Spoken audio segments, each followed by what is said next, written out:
It's the latest health trend that everybody is talking about, CBD oil. Now, it comes from the cannabis plant, and many believe it can help with everything from anxiety and chronic pain to diabetes, even cancer. We're in the midst of a CBD oil boom, with products popping up everywhere. Today, Dr. Sanjay Gupta is here to investigate what exactly is CBD oil, and does it live up to the hype? But first, I asked correspondent Marcia Evacampo to find out how big CBD has truly become. CBD. If you haven't heard of it yet, you probably will soon. The natural herb is taking the health world by storm, with sales of the new supplement expected to grow 700% in the next 2 years. Wow, you just see great review after great review. I mean, people seem to love this stuff. 4,000 reviews. 4.5 stars. Short for cannabidiol, CBD is a component of the cannabis plant. Yep, cannabis. But unlike marijuana, CBD does not contain any THC, the psychoactive part of the plant, so it doesn't get you high. Over the last few years, CBD has started popping up in everything from gummies to face cream to toothpaste. There are even CBD treats for your pet. So what does it do?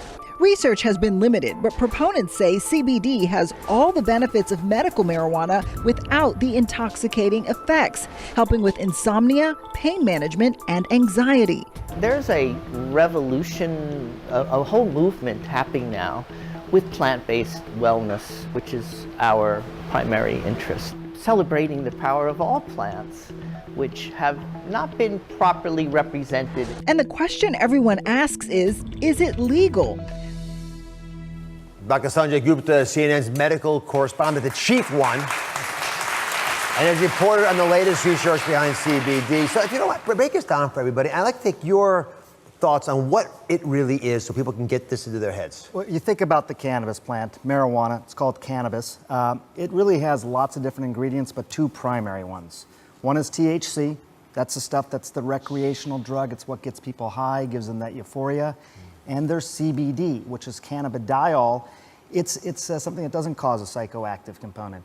It's believed to be a medicine. It's been used as a medicine in decades past, and it's getting this resurgence, as you just heard. So just to be clear, we've talked about medical marijuana in the past.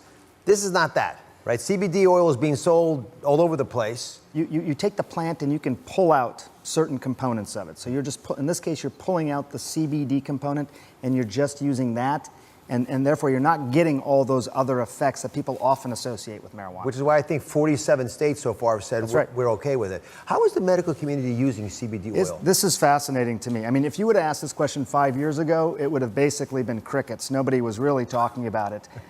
Within the last 5 years, you had a medication that was sort of known colloquially as Charlotte's Web. It was for this little girl who had seizures that just could not be treated by all these different medicines she took. Her mom essentially started taking CBD herself in her kitchen sink and giving it to her daughter. That is what was known as Charlotte's Web. Within 5 years, it's gone from being that idea to now an FDA-approved drug in this country. That's fast. That's never really happened that quickly. The government has approved one CBD oil for one indication. Yes, and this is from the plant. This isn't synthesized in some lab. This is CBD that's actually coming from the plant, from the botanical. So that's a big deal. You actually now have something that's been considered illegal at the federal level, also part of an FDA-approved drug. That's what we're dealing with in this country. Can you guys wrap your heads around this? This is part of the disconnect, right? The federal government says it's not legal. 47 states say it is. Kids with seizures are being treated. I mean, and the FDA says, yes, we'll approve it. Yeah. But still at the federal level, it's illegal.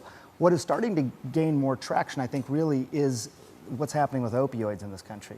What they found, Dr. Oz, was that in several states that had approved CBD legislation, they saw their opioid prescriptions start to go down. So that's an area the medical community is really, really focused on. CBD produces so many effects throughout the body based on the fact it can bind to receptors in so many of our different organs, right? Places as far away as the intestinal tract and your arm and your spinal column, up into your brain. And that's why people say it helps them alleviate pain, right? Maybe help with seizures. It's a pretty serious problem for a lot of folks. Anxiety, pretty common problem that we don't want to treat if we don't have to. Even withdrawal from medications, maybe even the opiates, as Sanjay mentioned. Okay. But think about that. People think it can do so many things because of the CBD oil that is in there. It's touching so many parts of our body. And I love your thought that we evolved as species because we had access to these natural plants, and they understandably can affect us. That's right, and the receptors started to evolve in our body as well. We even started making our own form of CBD in our body. But sometimes it's not enough, just like other things aren't enough in our body, and that's why some people seem to get benefit.